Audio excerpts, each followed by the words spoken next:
Recording started. It's real now. It is. It's very. See, okay. So Well, say that that way. stuff you was saying before. No, I'm just playing. Oh my God. Okay, so y'all, I just want to welcome y'all to another episode of Whiskey Sour Libations and Conversation. It's your girl Yes. Dom. That voice, if you're listening and if you're watching, this is one of my best friends. I've known this person pretty Oh, much my entire life. yeah. So Yeah, long. it's so long. Like we okay, so for those listening, so y'all about to we went to Montessori school. We met Montessori school. Our fathers Gotcha. are friends. I don't be talking to my daddy, so I don't know if he's speaking right now. You know, y'all be testing I'm with still cool with pops, but okay, and I'm like, you cool with he your be pops right tripping now? So I don't right know, now. like people we be tussling. So here's the cool thing about Erica, aka Shosh, because we're gonna get into all of this, how we even got here. So, so You've always been very firm, even when we were in high school, when it comes to boundaries, what you tolerate from people, what you don't tolerate. You I said we just try. saw each other for the first time since high school graduation. Yeah, that's wild. I was telling my mom, like, man, I haven't seen Dominique since like high school. It was like so good. It It was was so so nice to see you. good. But it's also we're in communication so much via social media. Yeah. It Shout out seems to like social media. yeah, shot. Listen, one of the great things about social media, it kept people in contact with each Honestly, you're one of other. the few people from high school that I actually like still try to Listen, keep in contact with too. it You made the it's cut. listen. First of all, thank you. I'm flattered. Mm-hmm. I think I'm probably talked to maybe 5 or 6 people in hindsight when I Mm-hmm. think about it. Makes It's sense. you, Yeah. Josh. When Tamara came to LA, I met up with Tamara, so I met her family, so that was Okay, really nice. cool. Aw. Kiana from time to time, and then Jody, everybody else will be on Facebook. Jason Mm-hmm. Gillespie and I had this period when we were in college where were consistently kicking it because his Nice. best friend DP is one of my best friends.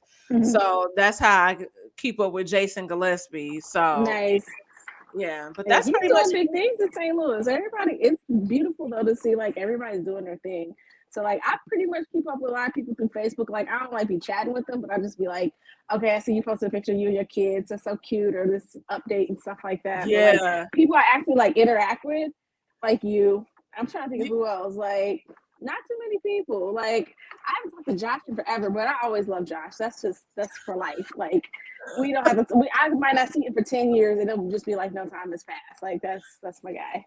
Yeah, But it's weird because Josh and I will have these periods where we talking like consistently, and then life will happen, and then we want to talk for like a couple months, but then he'll call me like, "Girl, where the hell you been?" Or I'm like, "Josh, what the fuck?" right, Josh life. is Josh is just so funny because he was even just so funny when we were in high school, and it was so Yes. unintentional. Yeah, just who he was. Yeah. Just it was okay. I think I was telling you the cookie ball story. Yeah, yeah. Yeah, so When I was there, yeah. Yeah, yeah, yeah. so I just want to tell y'all. So y'all like, what are cookie balls? I have no clue. Nice. So I'm in high school. I'm talking to our friend Josh on the phone, and he's baking cookies, but he's baking them into balls. I don't know where this concept came from, where he got this idea from. Uh, Yeah, because but the internet wasn't popping back then. You wasn't watching it YouTube was and finding nothing like different recipes and stuff. Like right, nothing like it. Like we were exiting Black Planet, entering MySpace. that that is a relic of a statement, by the way. What? Like Listen, sis. So Josh is so I said cookie balls. So in my mind, because I'm thinking how cookies work based on when I make cookies. Yes, you roll them up. Yes, they mhm. flatten. Sometimes so that's all I'm like. So I was like, without a mold, that's not gonna stay that shape. So Right. that's what my mind is So thinking. But hey, do you maybe you know something I don't know? Yo, this nigga goes to bite into the cookie ball and he chips his tooth, y'all. that's how you trip into my yo. I never knew that origin story. Yeah, Josh. I But probably I did. I just think forgot. But yeah, because it's probably like raw in the middle. Like That's what you would think, it was raw in the middle, but I guess it Yeah. was burnt in the middle, or it was just hard enough on the outside And it chips. where Oh my gosh. he bit into it and he chipped his tooth. So I don't know, but I just remember this happened in the real time, and he was like, "Oh shit!" And I'm like, "Well, what happened?" He said, "I just chipped my tooth," and his mama made him come to school the next day with that chipped tooth. Moral of the story, guys: don't make cookie balls. Don't Don't nobody make do cookie that. balls. Don't Yo, nobody do that. I had a homegirl chip her tooth on some chicken tenders when I went to Webster University. There must have been some crunchy, like overcooked It chicken it was tenders, because it ain't supposed to give that. Like, yeah, that place, their chicken wasn't that good to me anyway. And she used to have a whole like Facebook album, like with this chicken the tenders. pictures, the chip tooth, what Oh, I okay. I was saying yeah, chicken so tenders, like this is a chicken tender album. Like, baby, I no. was like, I don't know why y'all be eating that wow. It's just not good. Yeah. Hold on, where was this at? Okay, so it was a restaurant on campus called Wow, Oh, like in our university okay. center. Webster's only so big. So Mm-hmm. we used to have Blimpie, then they like redid the Like, UC no, and bought Wow and something else. I don't fucking know, it was a but no. it was a no. It was a no. I stayed in Marletto's where I was eating grilled chicken sandwiches every day. I'll say Marletto sound bougie. I've never really been on Webster's campus, but that does like multiple syllable like words for restaurants versus a Yes. one syllable. Yeah, a little By upper the class. time I will say this, by the time I got to Webster, Marletto's was bougie. Like there were different Mm-hmm. stations. Prior to me coming there, it looked like our high school cafeteria. Okay, okay. They It had had to glow up. turnstiles apparently, like when you have to enter like a counter, like you going on a Mm-hmm. ride. So, Stop. Yeah, that was yeah. It had a little so glow up. Cute Erica, I just want to catch up, like, because I know you and your entire for family. So sure. I would like to go through like a little history. We was like, how's your family? What's going on? How you have a It's new good. family that I I know. just I got found out little about. mama. Oh, my little baby, little Yali.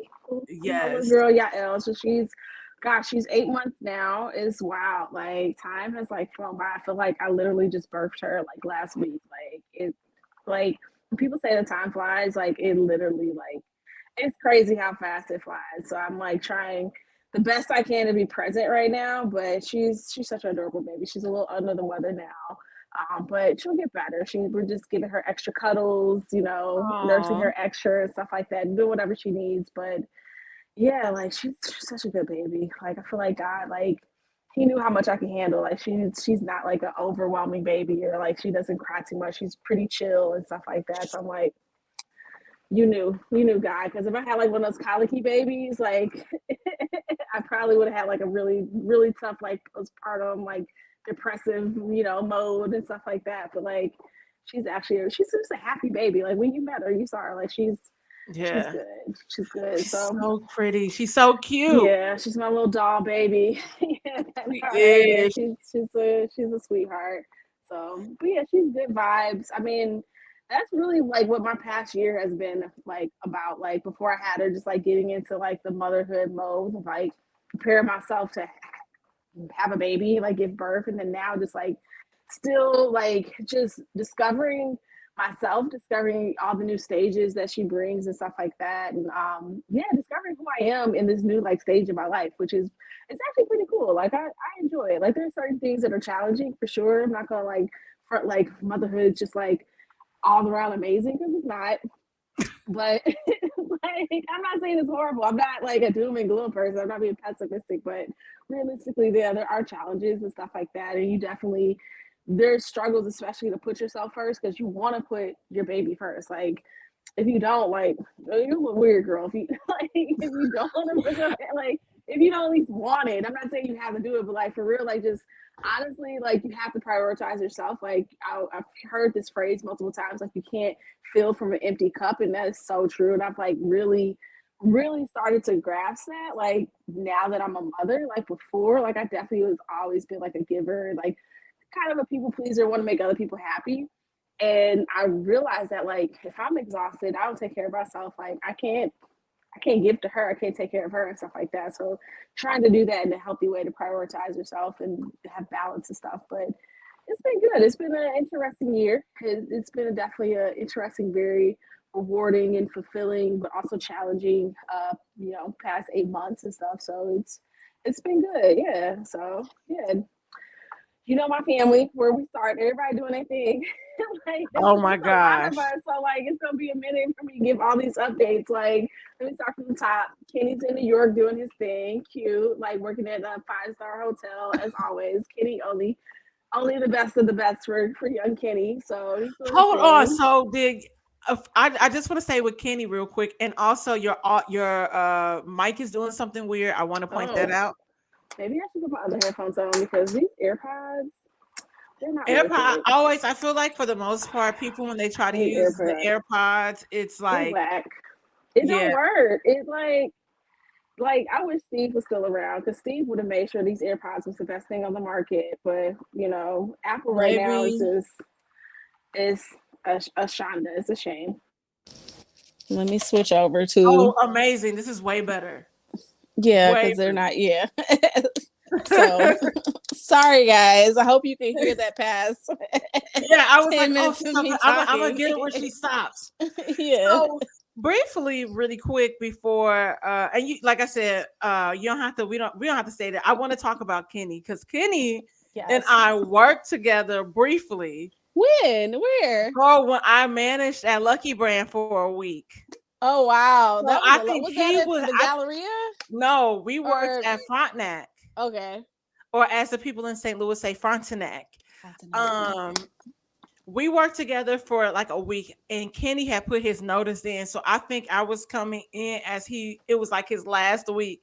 Mm-hmm. Yeah, Kenny, I never went back. It was like day 3 or 4, and I just was like, I ain't about this life. Look, if Kenny didn't want to work there, it ain't it.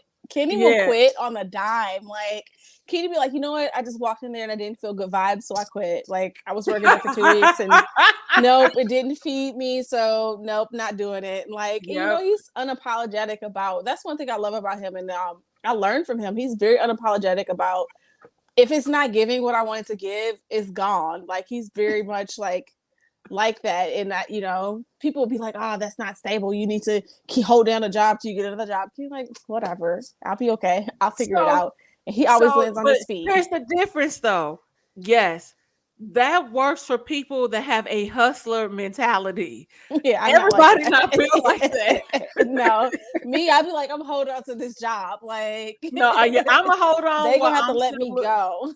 depending on what my savings is looking like that month. It Right. will let me know what to do. So I'm like, Same. Same, but girl, that's who he is. But he's doing his thing. He loves New York. He's always. I feel like that's where he should have been. Like for when he left high school and stuff. yeah, But he loves New York. He's definitely a New York personality and stuff like that. So he's been up there for over a year now. He's okay, doing his thing. So I'm really happy. I got to visit him. I haven't had a chance to visit him since he moved back. But yeah, and then Michael and Mark are both still in St. Louis. yes, Michael's doing the public service thing. Like he's always been in politics. I mean, even in high school, he was vice president and all that stuff. So we knew this was his life. So he's doing his thing, and he got his open concept. All the St. Louis people, shout outs, yes, go to open concept, get you some drinks. Pay by the hour. So yes. and it's good. And if I you need a might if house, everything works out right now. I am currently on the books for next month, so okay. hopefully everything What comes. dates? Because I'm actually thinking Uh, of going back sometime in December. Because since I'm not going to go this week, so maybe we can it'll sync up. tentatively it is the 18th.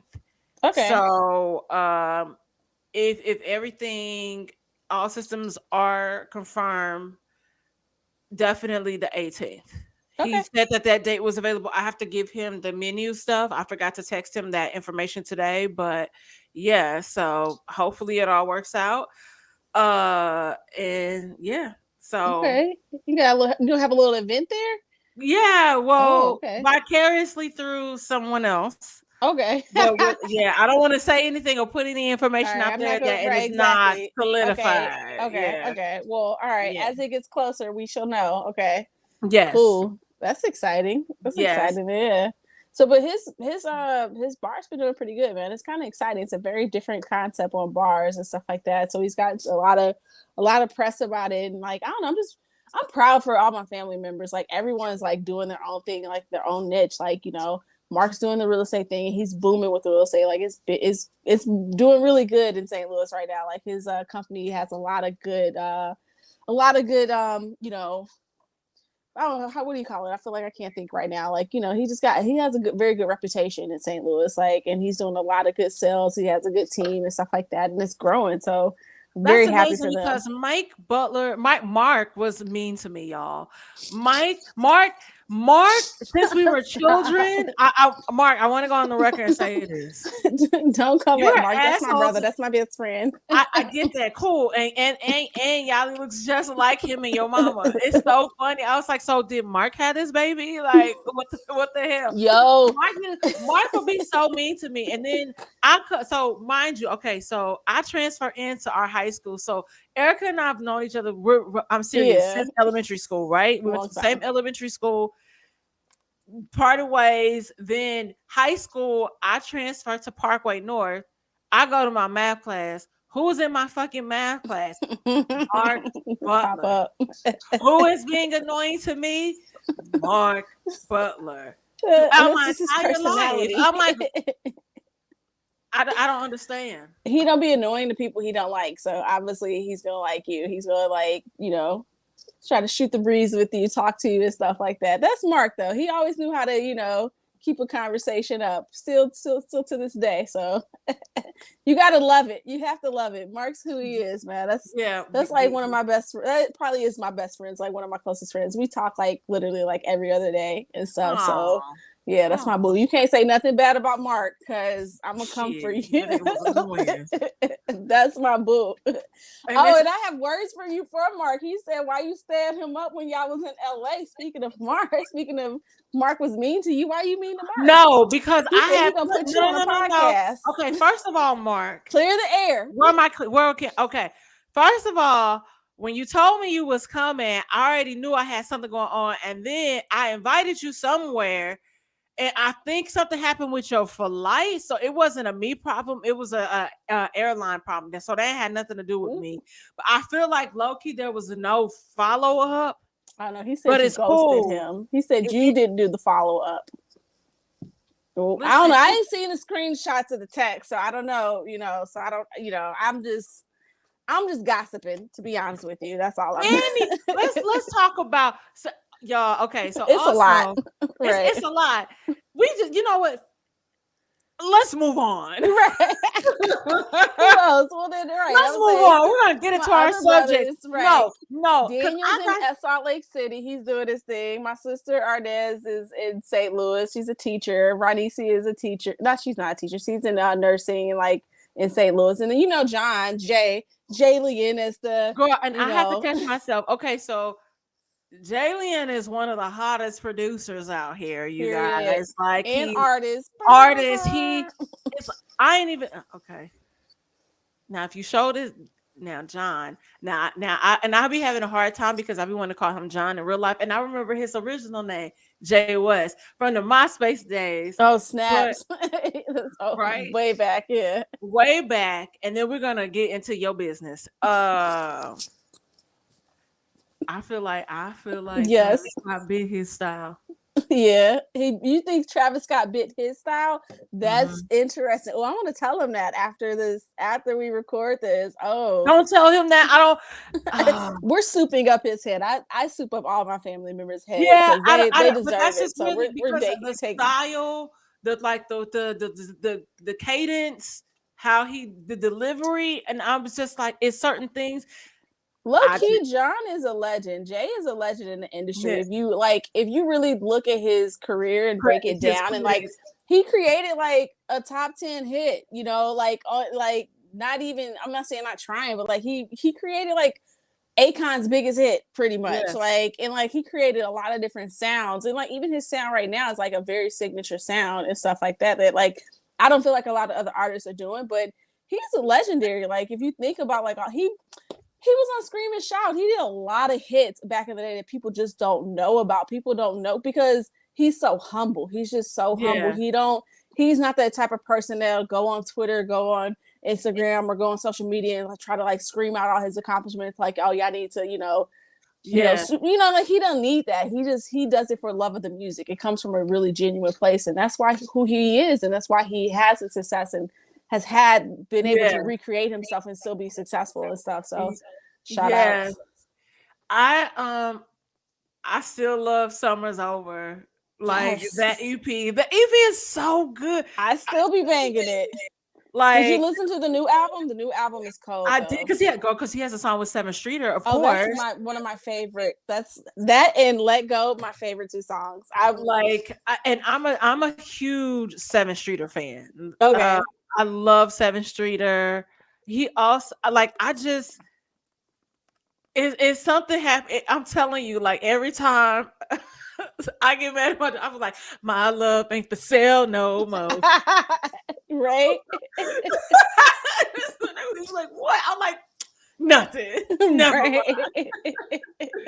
But Miss Soch Erica. That's good. Get into my business. What's my business? I am like,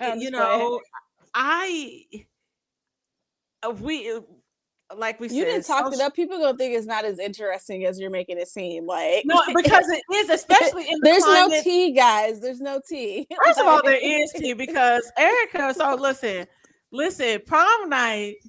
Erica.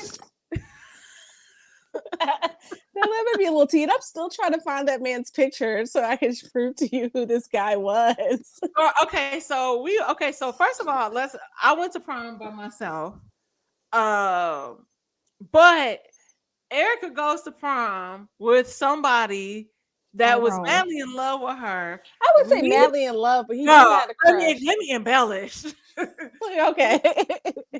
leaves him high and dry and goes away, leaves with the person that she is married to now that also went to our high school. He didn't go to our high school. He did not. He was in college, low key. I was definitely dating the older guy.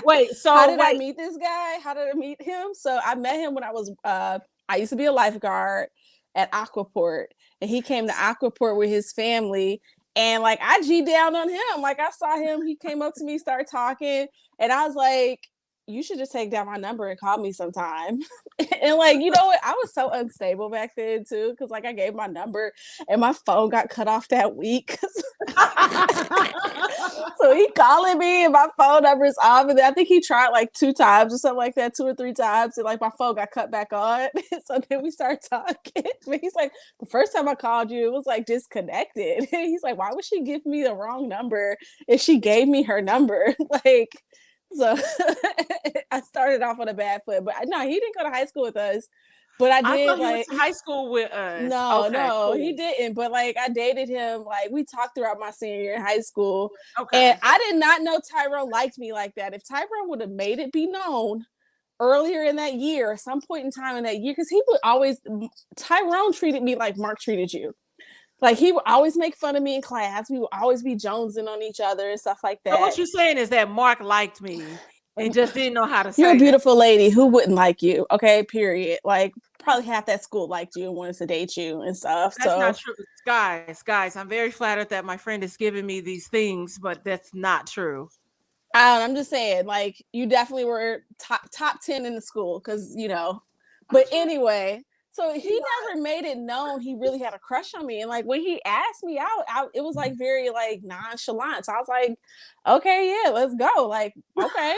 I was planning on going to the prom by myself, but he asked me. So I said, yeah, but he never tried to talk to me or like date me, take me out on a date. He just said, even if he asked me to prom, he never was like, okay, let's go hang out before prom. Like we only hung out that night. So I had no idea he had this crush on me. So it was like, he played himself kind of like, shout out to Tyrone. I hope you're doing well. Like, no hate. Like, maybe that was like your villain origin story and you're like killing the game right now. But like he never made it known. So yeah, so I left him high and dry. We went to Steak and Shake after prom. And I was like, he's like, so what are we doing? Like, I have my friends are having a party. You want to come? We can hang out. I'm like, no, my man outside. And you're going to pay for this, right? So bye. I feel kind of bad, but I also don't. Like, you know what? I'm sure he's living his life, and I'm sure that made him a better person having that experience. And I'm sorry if I was a little toxic for you, Tyrone, but you know what? You probably just learned early that just helped you get where you need to go. Oh So my God, Erica. See, this is why. just So call me. I birthed them. I birthed them. I don't raise them. So oh my gosh, this is it's so funny because now like you're dating, your guy which turns into your husband, right. but you ultimately like on you're on this journey of exploration, Yeah. self-discovery. So he introduced me to Judaism. So I guess that's Okay. like the big T. Yeah, like I converted to Orthodox Judaism about almost 12 years, maybe it was 12 years ago. Okay. But yeah, he was the one that introduced So me to it because he so was on you're the not a journey. black Israelite. Girl, hell no, they crazy. Like I don't know if you got black Israelite followers or people that listen to this, but if they want the smoke, they can get the smoke. But no, I'm not. They weird. Like I'm not. I don't hate. Well, I do be hating on people. Like let me be honest with who I am. But like I'm a little messy. But like nah, they weird. They weird and crazy. And I'm not. No, I'm just a regular good old Jewish person. Like, but no, he was the one who introduced me to it because he Okay. was on a journey. He was actually he when he was younger, he was a part of a Hebrew Israelite group, and like he knew that like this wasn't it. This wasn't for real. So he kind of went on his own spiritual journey, and he knew he wanted to be Jewish. And at the time we were dating, and I was like, this is interesting, but like I was also like, low key, this is kind of crazy too. Like, I don't know if I want to do this. So, but it was interesting. Like, I've definitely vibed with some of the What was intellectual, crazy? like just certain stuff you have to do as a Jewish woman. Like, you can't touch your man for 2 months out of the month, 2 weeks out of the month, and stuff like that when you're like on So your when you say cycle you and can't touch afterwards. them, No, not just it's not just intimacy. Like you can't touch at all. Like you can't that's even what I'm shake his saying. hand or the keeping kosher or Shabbos and stuff like that. Like you not being able to turn on and off lights for one day a week and stuff like that. And you can't cook regularly. That's like I was really into like the intellectual part of like studying the Torah and learning like all relearning really kind of like all these stories and these things from like that I learned as a kid and as a young like teenager from like being in the church. Hmm. But I was just like, this is such a different way of like living that I don't think, or just like dressing modestly. Like I was a tomboy ever since I was a kid. You knew me. Yeah. I didn't own a dress when I first started learning about Judaism. Like I literally didn't own a dress or a skirt. All I had was pants, like pants and like sweatshirts and stuff like that. I was very, very strong into my tomboy era. So like it just wasn't. I was just like, this is women only wear skirts. They can't wear pants. Like it was just so many differences. I was like, I don't know if this is right for me. And then at that time, we were kind of in a difficult point in our relationship. So like our relationship was we were kind of on the outs. So I was like, you know what? I can't do this. I can't say I'm gonna want to be Jewish or go down this journey like and be with you. So I'm just gonna we split up and I still started to continue that journey as far as like learning for myself and looking at stuff up. And I got connected to an Orthodox group called Kabad and kind of started learning with them. And I was like, okay. I think when it came for me and I was doing it by myself and kind of just doing it at my own pace Hmm. and not with someone, it became my own journey. It wasn't like a joint journey that we were Mm. doing together.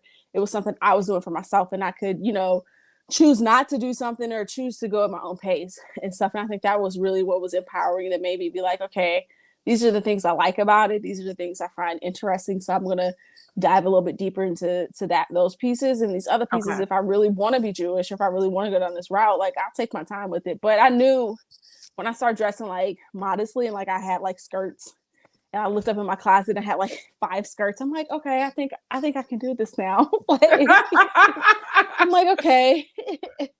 I think I can. I think this is what I'm gonna do. I think I seriously want to do this. So I started the actual process because it's an actual process to become Jewish. Like you, at least to become like, I mean, any level, I would say level or stream of Judaism, whether you want to be like Reformed, conservative, or Orthodox or whatever. Like there's a process, but the Orthodox process is very particular that you can't really be Orthodox unless you live in a community with other observant Orthodox Jews. So I had to like Okay. move to a community where, the main community here in Chicago, and really ingratiate myself to the community, connect with the rabbi, learn about like what does it really mean to be Jewish and what does it mean to convert and you got to show that you're really doing this like for a real reason, that you really want to, you're doing it for the right reasons and not for the wrong reason. Because unfortunately, a lot of people convert for the wrong reasons, and they don't last, and they kind of flame out in the community, and it causes problems, and it's drama and it's tea. But like, for me at that I point in saw time, that show on Netflix. I know. right?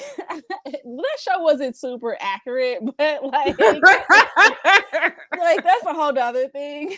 But it is, but like, it's just more so you have to really want it for the right reasons. And like for me, doing the journey by myself helped me to like, I feel like want it for the right reasons and want it for myself, and it really came from within me. And like honestly, it a lot of the parts of the practical aspects of living a life as a Jewish person, or I would say as an observant Jewish person, is very different from how I was raised, and like just my lifestyle is very different now.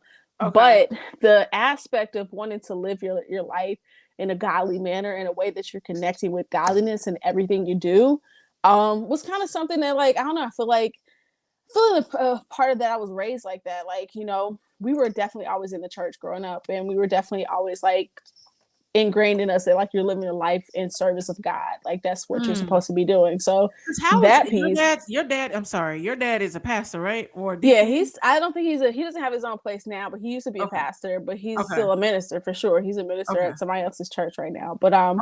but like that's just how that's my background. So like that felt like very in tune with like my most inner self, I would say. Like, okay, this Okay. is what is my motivation? Why do I even care about Judaism? Is because I want to have a strong relationship with God, and I'm on a journey to be as close to God as I can. So how do I do that from a practical, like, how do I operationalize that? That's what I say in like my corporate jobs. Like, okay, how are we going to operationalize this? So this is my Okay. goal. How do I operationalize that? So I felt like the Judaism is how I operationalize that and stuff. And it's been a beautiful struggle. Like, it's not easy being Jewish for sure. Even after 12 years of doing it, like there's still things that are tough. Like my brother, I'm not Mark, Michael got married in a church on Shabbos, so I couldn't go to his wedding. And that was really tough for me. That was really tough for our relationship.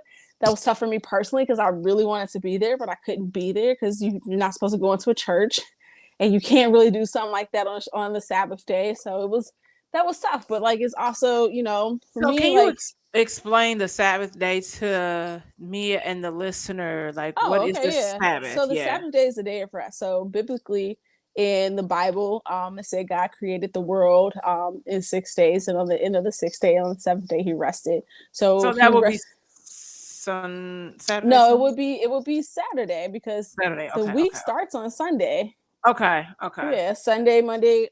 I'm math is not my strong suit, so I'm not gonna count it all out. But yeah, so, if you look at the calendar, it starts on Sunday, Yes. and then Yeah. the last day of the week is Friday. So Friday night through Saturday night is the Sabbath day. Okay. So that is a period when from the biblical narrative, God rested from creation. So man should also rest from creating things, and he should rest. And that's a special time period where we connect with God, and we rest, like not just like physically, like you sleeping all day, but like you're resting for doing the mundane things that you would do during the week. So you're not working. Mm. There are practical things like different, they call it malaka, or certain things that you can't do Okay.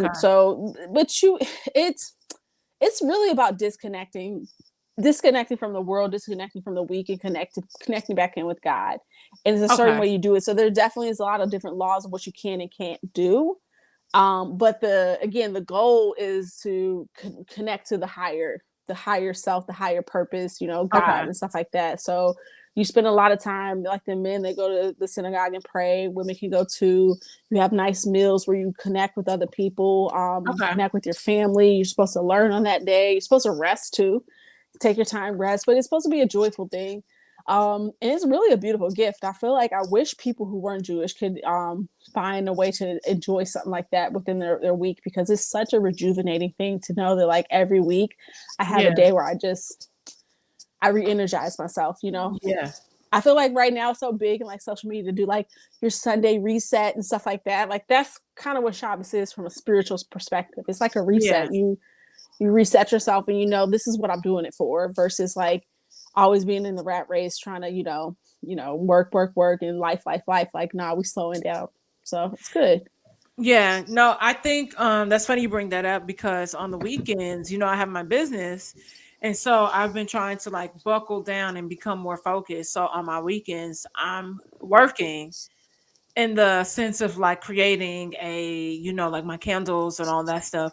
But I was Yes. literally telling my sister, um, I think I'm going to start taking an additional day off, maybe like once or twice a month. I'll have a 3-day weekend and it'll Ooh. likely be that Friday. So I can just work through and then so I can like have a moment where I'm just like resting and like Yes. resting back into myself because I this weekend I did it again. I worked through the entire weekend and I'm like, fuck, it's Monday. And you're like exhausted. You're supposed to I'm rejuvenate. Yeah. exhausted. Like I was talking to our CFO today and he was like, how are you? And I was like, man, I'm tired. He's like, I'm fucking tired. Like, I don't want to like that Okay, doesn't Fanny feel Lou Hammer. I'm sick and tired of being I sick and tired. but I think our generation and it's something that probably some of our counterparts like that might be Mm, older than us are starting to realize and it's something that we learned during COVID. Like think about how the world stopped mm, and you know the conversations I was having with people from like certain like I haven't had a break in 30 something years or gosh. I don't know what that's like and yes I've made all this money but I've never really been able to enjoy the fruits of my labor or people Mm, thinking that and then you still have people because like like one of the conversations I had with my dad he was like but people just don't want to work they lazy and I'm like no it's that people are overworked they're overworked right. they're underpaid nobody wants to do Underappreciated. that Yeah. yeah, and it's it's so funny because that just triggered that. I'm like, man, like that really spoke to me because I think that's something Yeah, that we people all deserve it. You deserve yeah, rest. Like not only do you deserve it just from intrinsic like perspective of being a being on this world, people deserve rest. Like if God can rest, you can rest too. You're yeah, allowed. Like not only do you deserve it, like it's yours. It's a gift that you should be able to give to yourself. Like it's like yeah, I feel like more people we need to know how to disconnect, but it's hard. mhm, Like I feel like it's tough too, like in this era of like instant, like everything's in an instant, anything you can, instant gratification, yeah, it's hard to disconnect and stuff. So yeah, like I feel like the Sabbath mode is like going into Shabbos is like you have to. Like, I mean, yes, I was talking to my boss about this. Like, yes, nobody's like peeking in my house, making sure like I'm not on the phone or something like that and stuff like that. But like, because like you're doing it for a higher purpose, and like, okay, I know like no one knows whether I'm keeping the full, Shabbos or not, but like me and God do. So I'm gonna, shout outs to him. Like I'm gonna do what I need to do. So I'm like, yeah, but it's like you deserve to have something holy and sacred in your life that you really commit yourself to. And I'm not talking about like religion, so to speak, for everyone, but just like something like a practice or something where you take care of yeah, yourself and feed yourself. So yeah, that's what it is. So I really I feel like there's a saying in a lot of in Judaism that like as much as the Jews have kept Shabbos, Shabbos have kept the Jews, meaning like that has helped them to preserve their culture and mhm, their kind of just who they are and stuff. yeah, So I think it's a blessing. It's a very special gift and stuff. So I wish people could also experience something like that in their lives. But like, yeah, man, take your rest. You know, yeah. That's need that. something. Rest, peace Yes, peace is is real.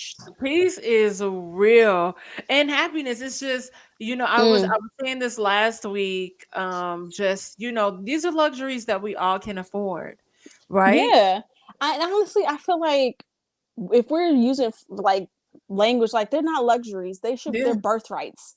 And it's oh when you're saying it like that, it's a difference. Like it's not a luxury because I feel like when it's a luxury is something like that's not a need, but like no, you need peace, you need happiness, you need rest, you need these are birthrights. These things are that you deserve. Period. Full yes stop. Like so you here's the deserve it. reason why I put it into that realm of luxury right because we know that it's a birthright we know that these things are like we it is like we demand those things, right?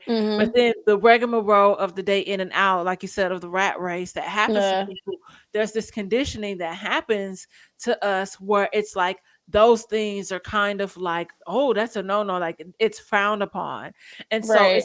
it's access. So when we think about luxury to a certain degree and normalizing it, we deserve Mm. access to that. We deserve to have it. We've worked our asses off for it, and we've gotten to this point where it's like, I worked hard to get to this place. This is mine. Like, and that's why I Right. always say it's a luxury that we can all afford. But Mm. nobody, no, a lot of people don't want to do the work I'll do it. Yeah. Right. I that, mean, it's priority. Like just like yeah, other things in life, if you don't prioritize it, what you prioritize is what what comes yeah, primary and stuff. And yeah, sometimes we just don't prioritize ourselves. Like, and I'm not speaking like this like I'm some guru. Like I know I don't know it all, and I have things in my life that I need to work on and prioritize more too. So like, this is just me going through that journey of knowing and like just like yes, you yeah, gotta put yourself first. You gotta put the things that you deserve first and stuff like that. And yes, rest, happiness, and peace are things everyone deserves. And so prioritize it. yeah. Is we have to get to this point where, and it's just certain stuff where it's just like if it disrupts anything, I'm like, no. And people feel like you like, oh, you're copping. No, like I have Yeah. to exert energy in a space that I don't want to. And I literally was explaining that to one of my play brothers today on the phone because we were talking about just different things, and I said to him, I had to tell someone, I said, hey, when it whatever happens next year when it comes to this visit that you guys do, whatever, there's certain I can't compromise on Mm. my level of comfort anymore. Certain people that I want to be around, I said I just can't do that. And I said, and I love you, but I will not be making that sacrifice anymore because to It's me, I'm lovely. sacrificing myself when I Mm-hmm. do that, and it's not worth that to me. That's So if I have, beautiful. Yeah. yeah, Boundaries, like people like I feel like it gets a bad rap, but like boundaries are like I feel like when you see them as like, I love you enough that I want to tell you what is healthy for me. So you would know what's healthy for me and what works for me because I yeah, love you so much. Because if I don't love you, like the opposite of love is not hate, it's indifference. It's like, I don't care yeah, about you if I don't love you. So like, I love you so much that I want you to know what, what are my boundaries because I yeah, want you to be within those so that I can show you that love. So I feel like people be like, oh, boundaries, people be asking for too much, y'all too special and stuff like that. Like, no, like this is how I can love you. So this is how yeah, I could be your friend and stuff. So yeah. yeah. Kudos to you. That's so healthy. It's something that I had been working on kind of for a long time, and it really, woo, baby, the way that I was being tested, and I'm like, nah, this don't feel good. This is not right for me, Mm. and I found myself kind of bending to be, like for the sake of certain people where it was something else that was happening. And I was like, oh, it's a hard no for me. So I'm like, why am I doing this here? Like, why am I? Right. And this And I'm one, like not dreading yeah. this. I'm like, no, like I said, hey, I love you, bro, but this is enough for me. So if I have to miss out on something, I'm okay with that. It's a good thing. Life will go Right. on. Life will go on. There'll be plenty more of occasions where we can celebrate, but I just cannot. I can't. That's So beautiful, man. That's good. I want to know your take, be it that you're on this journey with everything that's been happening. Oh, you want my take on the Kanye, Kyrie? Kanye, Kyrie, just this new woke culture, the Black Israelites, So all that. Because I first second, first hold on, off, like we gotta take it person by person because I feel like Kyrie and Kanye are two different. Like it's two. they I are mean, they both are of two them different. like Kanye purposely did anti-Semitic things, and like with Kanye, it's like I won't say it's closer to my home, but it's very close to my brother's home since he worked with Kanye and works with Kanye and stuff. So So I which is was really gonna tough. get there. So and I ain't trying to mess up nobody's bag. So especially my brother's bag. So get your coins. But I think that gosh, I was talking to a few of my brothers about this. And I feel like for one, a lot of honestly, I feel like a lot of the anti-Semitism that we see from some of these Black celebrities and from like the echo chamber of people who post underneath their posts and post stuff is like, well, they're just telling the truth. You know, the Jews are like that. That's why they ruin their lives. If they don't control the media, then how are they able to do all this stuff? I feel like it really comes from a place of pain. Like it's pain. It's this. I feel like it's so much about it's pain. Like there's a little there as obviously some jealousy there from like at least I feel like from my perspective, my own opinion. Let me just clarify: this is not the opinion of anybody else in my family. Like but like the my Jewish opinion, like I feel like community. with Kanye, he even said it like he was jealous of like how good Jews are seem to have it and stuff like that. But for one, first off, let's back up because when you say things like the Jews, like that's also I feel like inherently anti-Semitic. Like you can't describe a whole group of people as the insert the group. Like you can, but like that's automatically racist. Like if Yes. white people said the blacks, like that's a little weird. Like that's a I little mean, racist. Like we're going whatever through they that say, right even now if they in say LA. something nice, it's gonna be sound a little racist. Like the blacks are so athletic. Like the blacks are so smart. Like no, that still sounds weird. Like why are you saying it Yeah. like that? So I think that's inherently a little bit. But I think honestly, to go back to my point of like, I feel like it comes from a place of pain. And I think that's what a lot of people who have say these certain things or repeat these age old stereotypes about Jewish people, about Jewish culture. It comes from a place of pain because I understand like Black people have been through so much in this country. And a big difference between Black people and Jewish people is like Jewish people, I'm gonna call them the Jews. I I feel know. like I was like, again, ma'am. we just said this. I know. I was like, ma'am, you can't say that.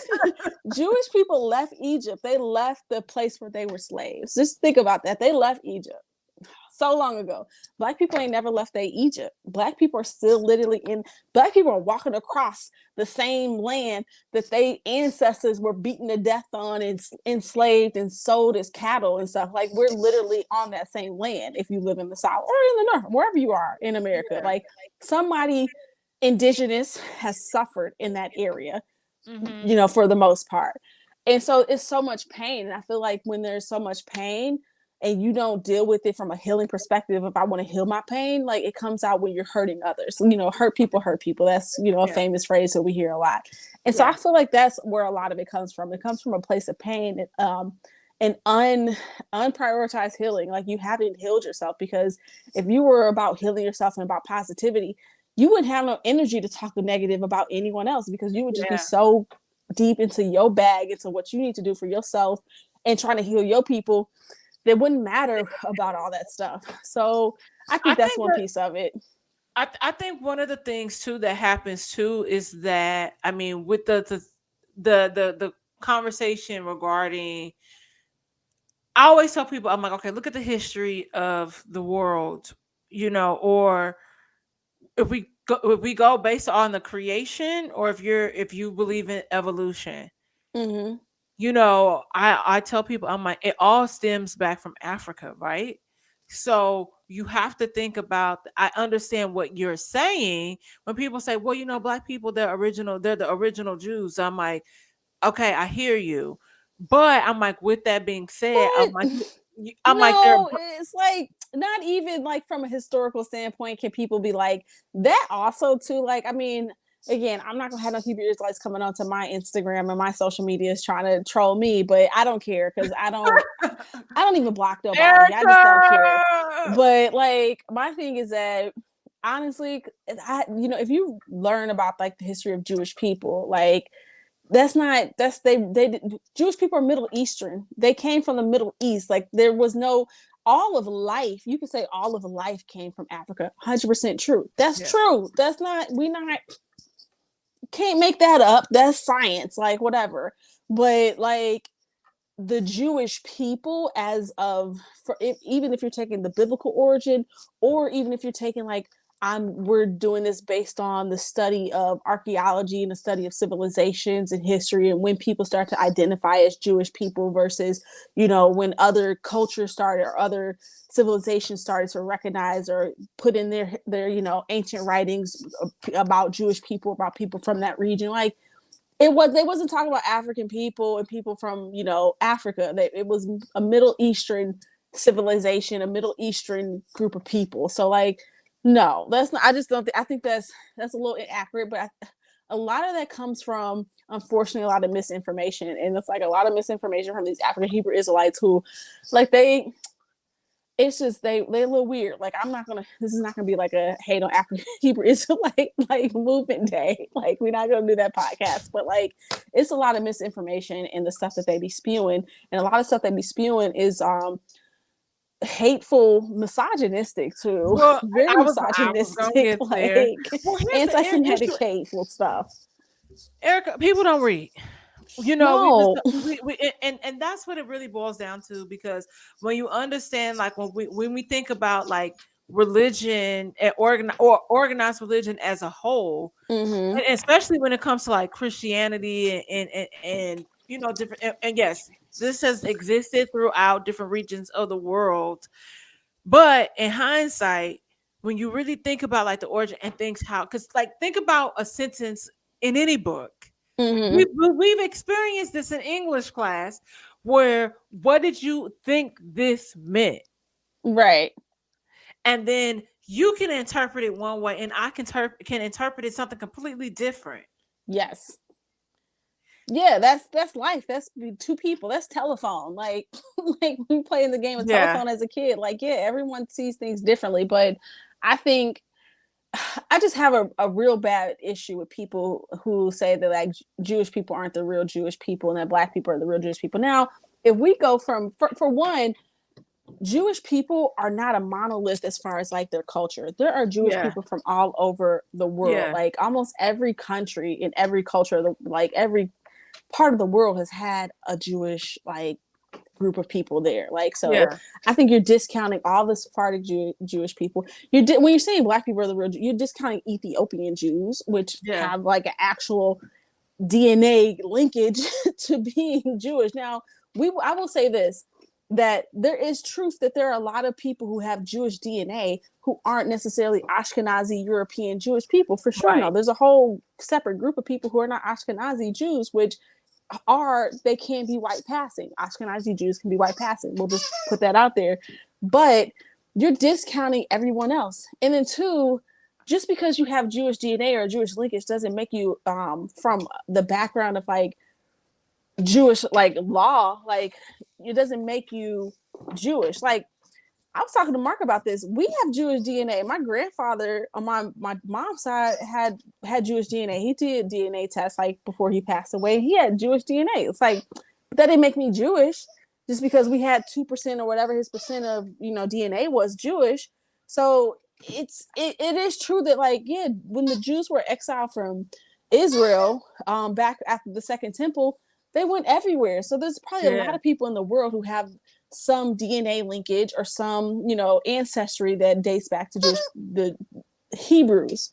But that doesn't make them more Jewish than people who have kept the Torah all this time and kept all these religious laws and have cleaved to that culture and to that land and stuff like that. So it's just like, it's just giving yeah. really, like, for honestly, it's giving really weird vibes. Like, that's like me being like, oh, I'm the real Native American. Like Erica, these okay, so Cherokee nations ain't Cherokees. Like it's no, just given like you I really. understand. I understand, and so I also want to say thank you for giving that insight, because that broke down a lot of different narratives and variables. It's the same thing how we do when she black but she not black, or you know what I Right, mean. like So I get it, and so I understand the lineage and what happens, and different things. People exile, people separate out, and you create your own culture or whatever, and you're so far removed. But I just wanted to have like a in-depth, a quick in-depth conversation in regards to what does that look like on the end of someone that is, like, oh, I converted. This is what this means. This is what this looks like when you say this. This is why this is offensive to us. yeah, because it discredits your experience. Sorry, my dog wants to play right now, apparently. Okay, because But I was like, what's what that is sound? that? Right, that's a one to play. Like, But like I feel like it discredits like it tries to discredit your identity, and Yeah. it discredits all of that history because they're and then too saying that and purporting that stereotype and that that myth and mistruth about Jews is it's anti-Semitic because it's so close to what we have seen happen to Jewish people and so many different iterations of just Jewish people being in the world. Like there's been all these different programs when they were in Europe and other areas where like people would say anti-Semitic things like that, like Jewish people aren't the real Jewish people. Like that was a Nazi propaganda. Like, or like, they run the media and they can try to control the world. Like those were literally Nazi propaganda, like talking points and stuff like that. So I understand also why people who are Jewish and who are in places of power, they're like, we're not having that because that's exactly what happened in Nazi Germany right before the Shoah, right before the Holocaust, is that all these propaganda was going on like for so long and people didn't think that was going to happen, but then it happened. Yeah, so it's like you can't, when that that's the history and that happened, like when people say never again, because that's the whole like rallying cry about Holocaust remembrance, it's like we not letting that happen again, never again. Like so when you hear hints of it, we not going for that. So okay, so I want to like stay here. I want to stay here, right? mm-hmm. So I think the frustration, like you're saying, and I think why, at least what I'm seeing on my timeline, because I have it curated. I Mm-hmm. think I don't think Black people, and unfortunately, people don't realize for every action there's a reaction, right? And so sometimes when you think when you speak before you think, you say the wrong thing. So the conversation that's happening is like, okay, well, Kanye wasn't canceled when he said slavery was a choice. He wasn't canceled when he said this or said that. So I true. said Which is a shame. I said it is a shame because at the end of the day, we know, unfortunately, we're based off the color of our skin and not the For content of our sure. character. Shout out to Martin Luther King for Shout that. outs. And so I think so that's the frustration, but then it also where it's like, no, Jews are.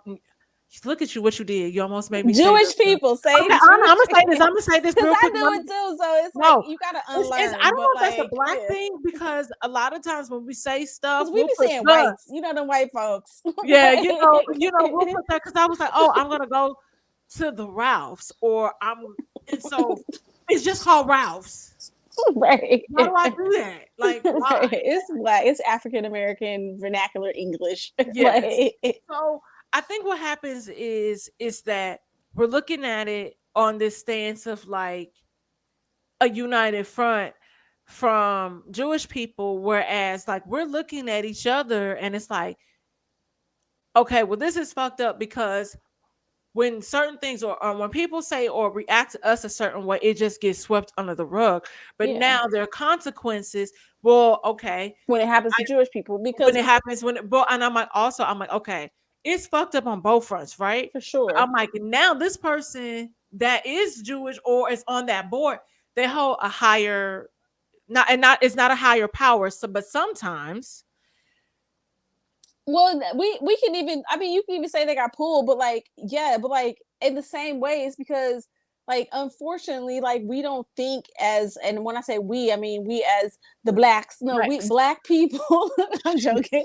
Like Black people, or and it's so because it's hard to encapsulate that because there's so many. I feel like we're there's so so many layers. yes, and then I feel like in a sense like there is a wider Black community of Black people in America and globally in the diaspora, but I feel like we are so fragmented in our community and our community think, so like how we think as a community, how we operate as a community, that we definitely could do that too if we thought that way and that was ingrained in us, like that was ingrained within us, like the betterment of the cloud of the group and stuff like that. And I think that we don't have that in a strong sense, because like there's people in places of power who are African American or who are Black folks who can say, like, when Kanye did that stuff, they, we could have tried. Like, but people were just like, oh, he just being silly, or he didn't take his meds or whatever. Like, we're making excuses. And that's the issue that I have. I think part of that, if we look at it from a psychological perspective too, part of that too is a little bit of conditioning of self-hate. If we be real with ourselves, like, and there's self-hating Jewish people too, but like they didn't. And that's every culture. That's every culture, but we be hating on ourselves so hard. We do it like it's a sport. Like, if you ever be on the Shade Room and you see people like the way we hate on Black women, like, first off, there's nothing more beautiful than a Black woman. Like, the way we hate on Black women, and we as in other Black women, like, we're not even gonna start with like the hoteps and the alpha males. Like, I'm just talking about the pick-me's, and or just the like, that ain't me, like, or I'm one of them. Like, those, like, we hate on each other so hard. We hate on ourselves so hard. I wholeheartedly agree. So I was having this conversation. So like my listeners know, like, there's certain things, and unfortunately in Black podcast culture, that are always the topic. It's like the table. Who played you? Who played you first? Girl, I'm making my plate first. Like, I'm sorry, I'm like, listen, are you able-bodied? Are you able-bodied? Right. We don't eat the same thing. I'm not making my baby. I'm not making my kids play first. I'm not making my nans play. And you know what? Whatever. I'm hungry. We all eating. I'll pass it to you. You can have some. I'll pass you the food, but I ain't making you no plate. Like, I mean, I'm a lie. I done made my man a plate before, but like, you know what I'm saying? Like, no, but well, you can't steal from an empty cup. So make your own plate first. Say it with your chest. But I really feel when I had this conversation with my guy, like so many different people. I'm like, honestly, I don't give a fuck what's going on, like, in the world when it comes to other stuff. Yes, that stuff affects us, but I'm looking at us. Like, I'm looking to my neighbor, and I'm like, okay, not in a literal sense because they're not Black, right? But I'm like, I'm looking at y'all. I'm like, okay, so how long are we going to be able to tolerate this? How does Kanye West go from being the most coveted and loved and protected person in our community to this? And it's like, oh, well, his mom died. I said, my mom died. You can't put it on it's that. Like, it's love. I said, and I get it, but even in watching, I've said this before. Yes, Donda coddled him. I also think homeboy is on the spectrum. Yes, it could be Asperger's, but I think he's autistic, but that's neither here or there. Right. But even if he is, that don't give you a right to do something and that's wrong. what I was going to go back to. It does not give him an excuse for his behavior. How does that happen? That's a good question. How does that happen? That happens when no one checks you, or when people, I mean, there's a certain way to do that though too, because even in other cultures, like, you don't have to necessarily check somebody and be all super public with it and stuff like that. I'm sure, again, I'm not part of these circles, but I'm sure like his people's try to check him. But like, honestly, that's just life. Sometimes people, sometimes that's just your journey. Maybe this is his journey and this is where he was supposed to go, not necessarily for him to be taught something, but for us to learn something from that story. So it could go either way, but like, you know what? Maybe that was just his destiny. And it's you could say it's sad and tragic. You can be like, this is mind boggling. How can this happen? Like, is it like R. Kelly? Can we still listen to his music? Like, I still got some Yeezys. I was wearing my Yeezys the other day. Okay. And I bought these Isn't Yeezys that like an oxymoron or double negative? No, yes, you can, because I got some Adidas shoes too. And the Adidas, they were part of the Nazi party. Doc Martens was literally a Nazi person, a Nazi doctor. So like, no, like if you're going to say that, then there's a lot of fashions that Jewish people can't wear or that I can't wear. So, I mean, honestly, I tell people all the time, I was like, we shouldn't even wear nothing cotton, because, they used to make us pick the cotton. Like, come on, like, how far are we going to take this? Like, I'm wearing Yeezys, guys. Whoa. Okay, now you're pushing it. I'm joking. But in reality, like, that is really when we have certain conversations, or even when it comes to redefining the like that, and I'm gonna say dismantling the alpha male, because Mm, that's also one of the conversations too. And we don't people don't realize, when we just like we talk about like the black hoteps or whatever, and how actually abusive and toxic it is to people. It's more so along the lines of like, I'm trying to emasculate, like, men or anything, but it's yeah. like creating a healthy, safe space for men, and black men in particular, because now that's a conversation that I have with some, black men sometimes, that was Mm, a conversation recently where somebody, I was talking and somebody was telling me how their friends were saying that they didn't know, or felt like they couldn't be vulnerable with the person that they were mm, dating. And I just was like, well, that's if you feel, I was like, and I know it's easier said than done, and maybe you feel like my logic is just that elementary mm. and remedial. I said, but I feel that if you feel like there's certain things you can't tell your partner, and I understand, we're all trying, we're all brick walls, and we're Right, trying to right. talk them, right? But if you feel like you can't be vulnerable with your partner, you can't release certain That's things not a to your relationship. partner.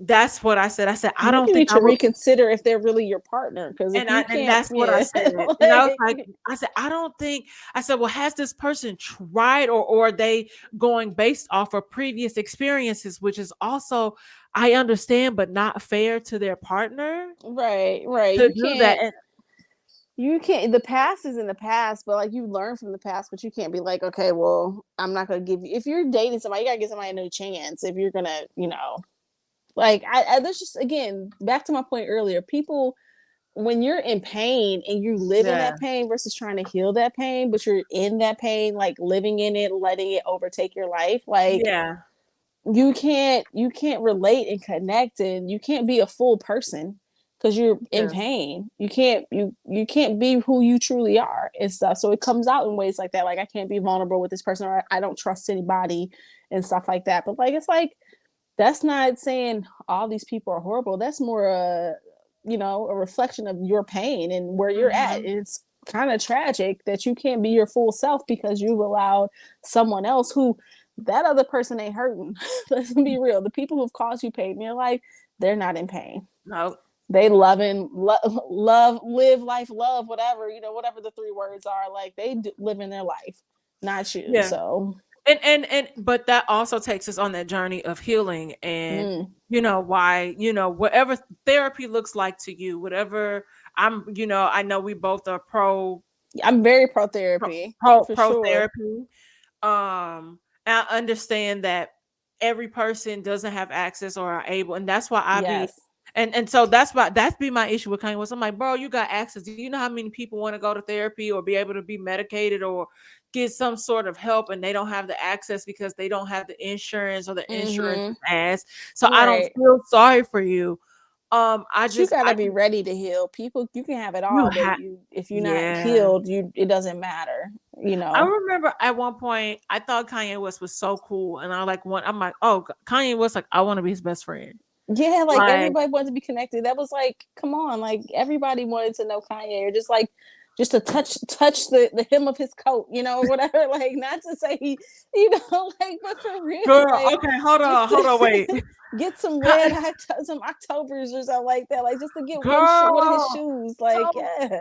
it's so funny because I was talking to you about, like, at the table when we was drinking. I'm like, yo, nobody remembers when Kanye was really trying to do like his own thing when it came to fashion, right? But Yeah. because he showed leather pieces on the wrong fashion calendar, he let it get to his head, and the shit wasn't like, Kanye West has always been a revolutionary and ahead of his time, right? For sure. And so we also know that, like, what is his Gemini, so he weird. I'm a Gemini, and yeah, Geminis are weird. Yeah, Like, y'all I own it. weird. Listen, I'm Like, Aquarius, and you know I can't. I'm alien superstar. Okay, Beyonce is talking about me. I be paying you niggas all in dust. Okay, ooh okay, baby, I. right? So I know I'm weird, and I embrace it. I also know I'm crazy. I embrace it. So Embrace it. and so I feel like the issue with a lot of things that happen here, you know, that we're seeing in real time. Unfortunately, it circles back to a conversation that kind of leads us back to not just hip hop, because there's a huge, especially with what recently happened with Takeoff and how violent things have become, and R.I.P. now somebody else has accused Trey Songz of something else today. And baby, Trey Songz is toxic. I believe the women. Like, I'm sorry. Don't listen, Keke Palmer told us. right. Yes, listen to Kiki. Kiki don't be lying. Like, low key, she a little weird too, but like I love She Kiki. is. So like She definitely is. But it's like she told us, and so I'm like this, but nobody is saying anything, and nobody, like, okay, so when that first I meant to tell my friend, so crazy enough, a couple weeks ago, whatever he was getting sued for, it was past the statute of limitations, so they threw it out. The right. judge So you threw know it out, everybody right? was like, oh, that mean he wasn't guilty. That mean right. That's Like not. people I'm like, y'all need, first of all, y'all need to learn the law, because that's not what that means. exactly. Two, I was driving home and I saw that advertising for like a Christmas like concert.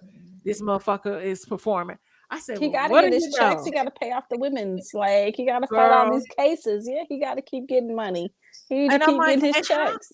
and how and so now there's a situation that happens where he like beat some girl up, dragged her by her weave or Yeah, hair I at a heard bowling about that. alley. And I'm like, how is this like not Because making? women don't like. I'm not saying we're not gonna victim shame, but No, we're like not. it's not the women. It's just that like I feel like I don't know. I just feel like our culture is very heavy on celeb worship, and maybe that's why Yeah, all these celebs have been able to get away with a lot of stuff. Like people have gotten away with murder, like literally, like but like seriously, like when you think about it, people have gotten away with a lot of stuff because we worship celebrity like worship. people Yep. used to worship like the king and queen, like they worship the queen in England, like we worship celebrity. So we have Yeah, a real cult of celebrity type of culture and stuff like that. So like, you know, absolutely. they didn't really do that.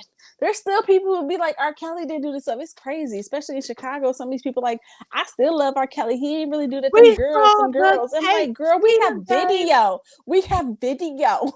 Like, we had video 10 years ago. And Like, I'm gonna say something. I feel like them parents are just as guilty, because it's not like the parents, like it's not like these are speculations. they? But like, or are they like, Yes, he said he was gonna yes make my and daughter a no? star. And you know what? People, okay, yes, but at the same time, even if the parents are just as guilty, the child those women are still victims. And They are. Oh, that's really I'm what the saying they focus should are. be They need to go on. to jail with R. Kelly. That's what I'm saying. You take your ass to jail because you allowed this to kind of. We know To okay, happen. we get okay, and I'm not gonna say yes, Erica, we are the exception. We are Right. there's the people in our circle and the people that we know, our minds were what further advanced. Like shout out to Shout Montessori outs. school. Right. Shout out That to our parents. Montessori. Yeah. Shout out to our parents also For being real. hands Shout out on. to God just watching over us Yeah, low key yeah, because angels, like because there's a lot of creeps in this world. it really Like, it really is. And so I think about it from that perspective, how we talk about grooming and how that happens. But yeah. it's also, I'm like, to a certain degree, your parents contributed to this, because it's not like the history wasn't out there. Oh, you think this just happened one time?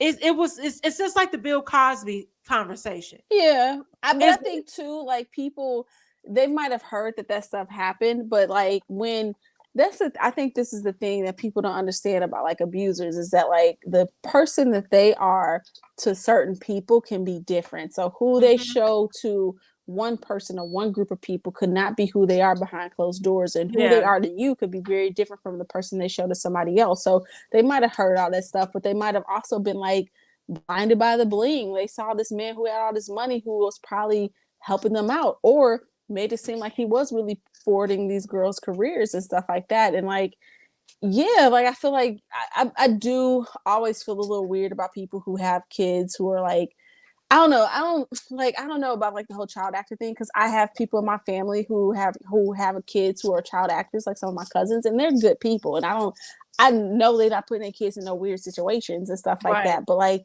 I think when you're doing it for like I'm trying to big up myself and stuff like that, like yeah, it can get a little weird. But like you for sure have to protect your child.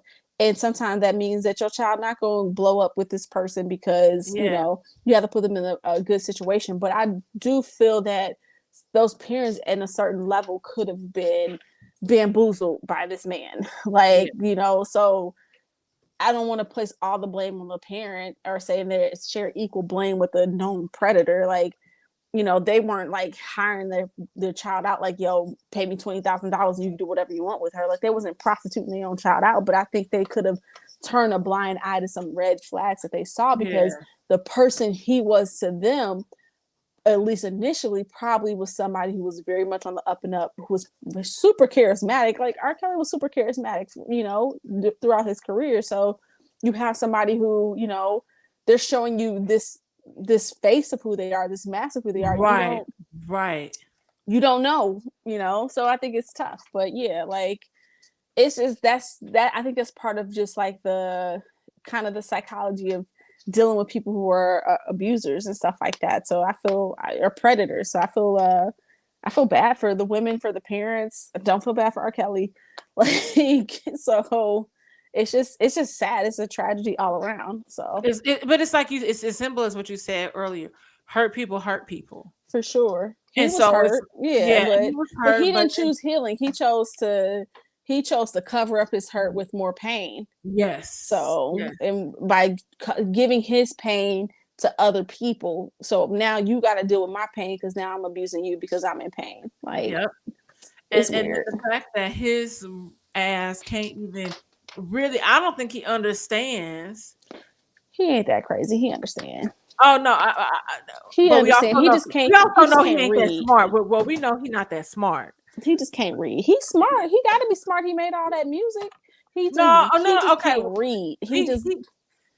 When we say he can't read, what does that mean? He can't read. That man can't read. Like, there's a lot of people. Girl, you don't have to read to become a millionaire. Obviously, I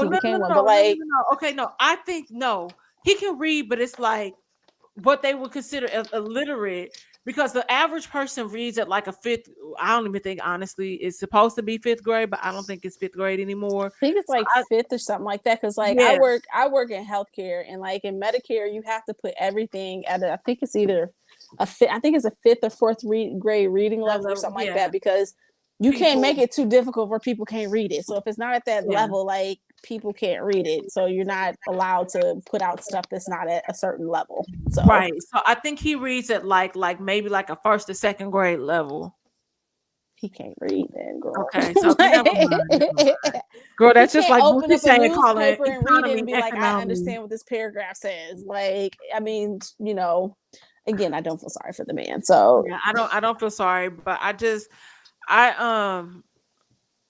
I think what happens is that we also have to remember that, unfortunately, like, it's really simple. Words mean things. So even bringing it back to like what we was talking about with Kanye West and Kyrie Irving, like Kyrie tweeting out a link with no caption. Words create things. Words are, you know, if you take it, okay, let's go. We can full circle to Judaism.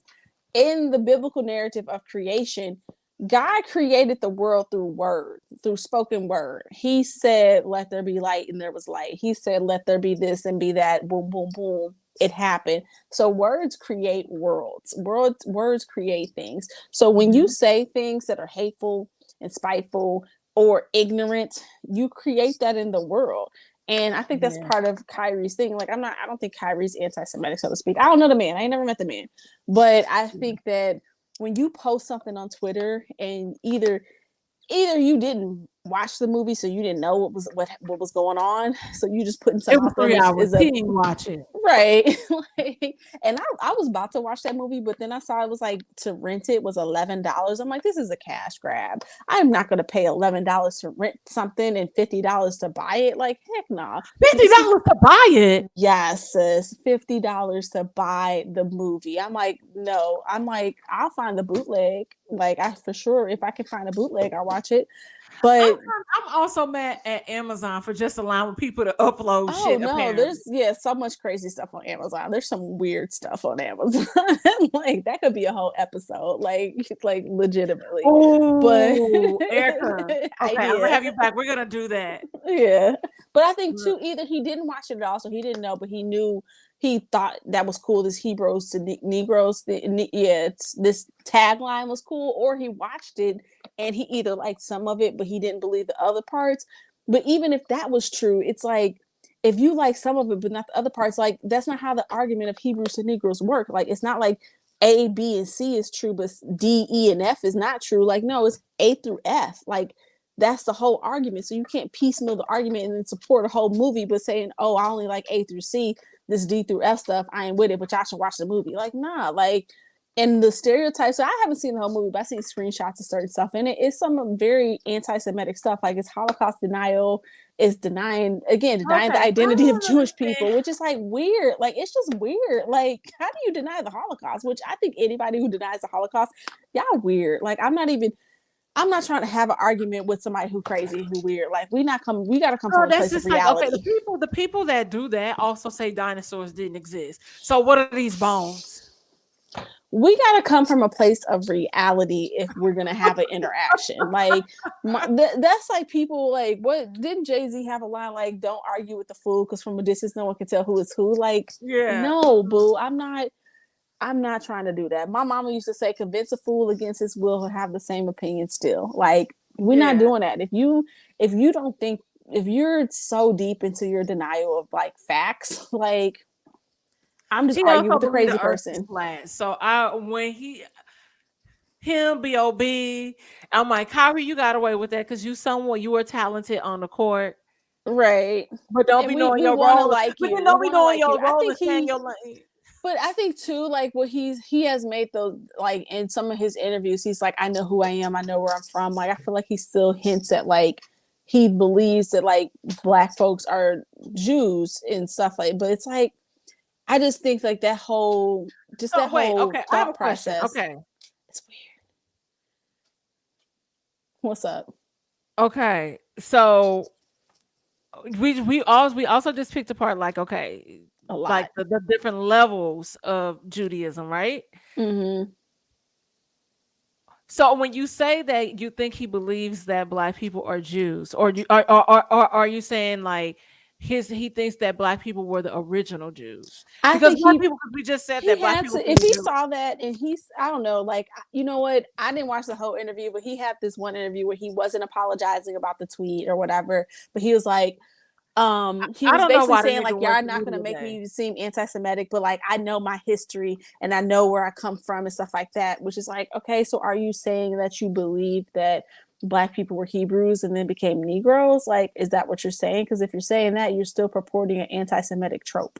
So like I don't know, like I feel like still like a lot of people came out and said like I don't think he's anti-Semitic but he's still not I don't know where his thought process is because he hasn't explained it in a in-depth point. He hasn't Okay, said like that is no I okay. don't I believe can get black people are behind that. I Jewish. can get behind that because I'm like, because my question is to you is for you as someone that has converted to Judaism, like we also, I know you said earlier that they would be Eastern, which you really said that funny. By the way, it was very St. Louis of you, and I Right, I they wasn't gonna say eastern. there. You said Right, thank Eastern, you. and I was like, oh my god, girl. They from over east. They don't east side.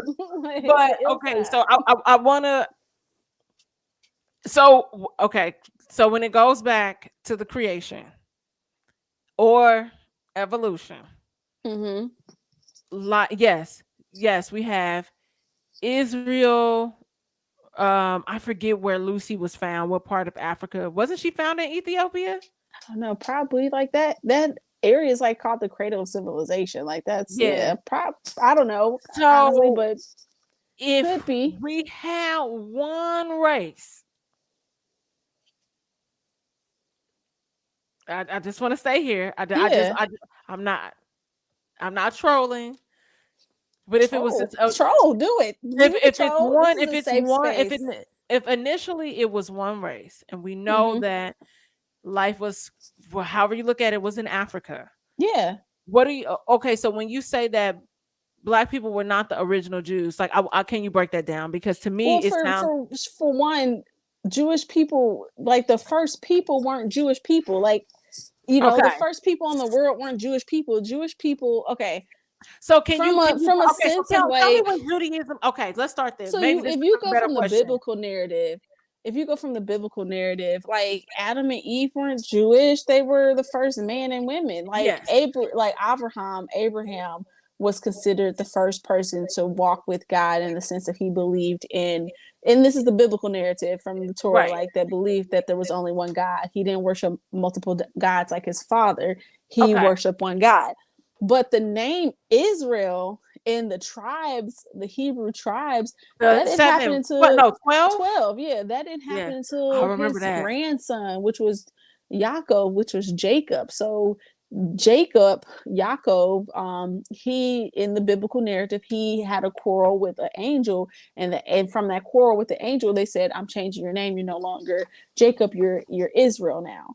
And then Okay. he had the 12. He had all his kids who became the 12 tribes of Of Israel. Israel. So, Okay, and yes. they were the Hebrews and stuff like that. They were the Hebrew tribes. But also, you have to take it from so this is further down into the biblical narrative, is that Jewish people didn't receive the Torah, like the Hebrew tribes didn't receive the Torah, which is part of what makes them have this covenant with God. Like there's a few things that makes Jewish people that they consider parts of their covenant with God. For men, is having a circumcision, a bris milah on the 8th day of birth, because that was something that Abraham did when he was old. He had a circumcision, and that was kind of a covenant between him and God.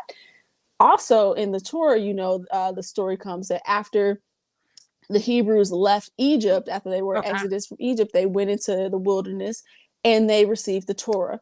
And that was like one of the main pieces of creating this covenant between this people and God. That's where everyone, so to Yeah. speak, in that community became Jewish.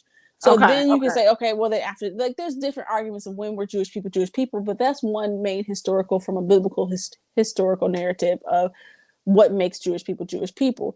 So, Okay. but Gotcha. at that time, like there was Egyptians when like they left So Egypt. So there was all these I different just wanted civilizations. to, So yeah, so someone that wants to know, and that's why I was like, okay, wait, let me reel my question in because it was too yeah. vague. So for the people watching and listening, they have a better understanding. So I understand what But you're I saying. think people who purport this narrative of Black people, and like they not saying like, they saying Black people like African Americans, or just Black people like Africans too, are the real Jewish people. They're not using that same, they're not using this thought process of, well, all Black people came from Africa, so they have to be, all people came from Africa, so that means that all Jewish people are Black, or because like that's just a weird, that's not like, there's no scientific basis on that. So what we're saying, we also Well, like I have a theory, English but nobility because the English people eventually really truly came from Africa. Like, nah, like no, I have a whole like, theory. I have a whole theory about the continental divide, what happens, all this well, yeah, stuff. there was Pangea. Like, I mean, also Yeah, the I'm like, Tower but of I have a Babel. whole. I'm Like, telling you, there's so it's many weird. different And then biblical y'all gonna think narratives. I'm like Hotepi, and I'm like, I'm not. No, I mean, there I'm was just thinking the about flood. scientific. There was the flood. Like, there's a lot of, there's a whole thought process, and I'm not saying everybody in like who's a observant Jew believes this, but there's a thought process that like evolution is not in conflict with the biblical narrative, so to speak. We might not know all the pieces and how it connects, but like it's not necessarily in conflict with each other and stuff. Mhm. So you can believe in evolution and also believe in the biblical narrative. It's not like some people like, not, it's not, I'm not saying everyone does, but Yeah, it's not necessarily in conflict with it. I feel, that's what I yeah. believe. But Yeah.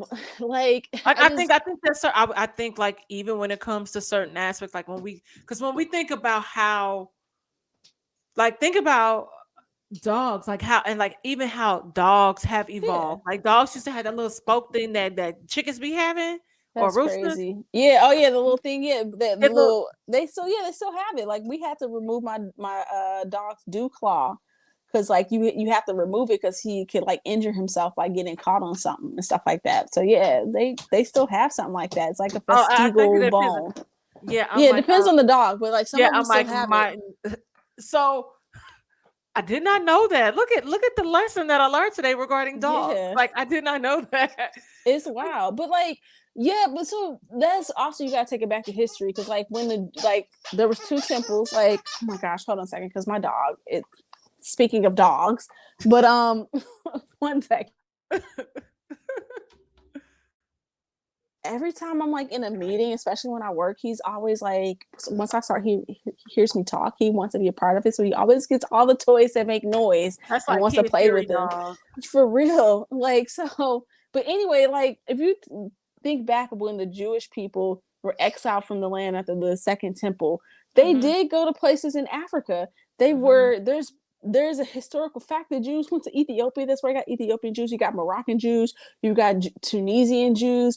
You have like Jews from all over like North Africa. That's why Hmm. even now like they have this group that they're discovering that's getting a little bit more you know like media and stuff is the Igbo Jews. These are Jewish people who are claiming Jewish heritage in Nigeria. That's all Area. the way Yeah. on you know West Africa. Yeah. But and they've actually done some DNA tests and some of these people actually do have some DNA linkages to like the same linkages to say that they're part Jewish, which is crazy because it's like they're not Nigeria obviously still new. they're not mixed, they black folks, they dark Yeah. skinned folks and stuff, but like so yeah it's true like all these tribes left and were exiled and they went all over the world. So like there's people Hmm. in China and Asia who in India who have Jewish ancestry and connection and stuff like that. So like it's everywhere, but you can't be like well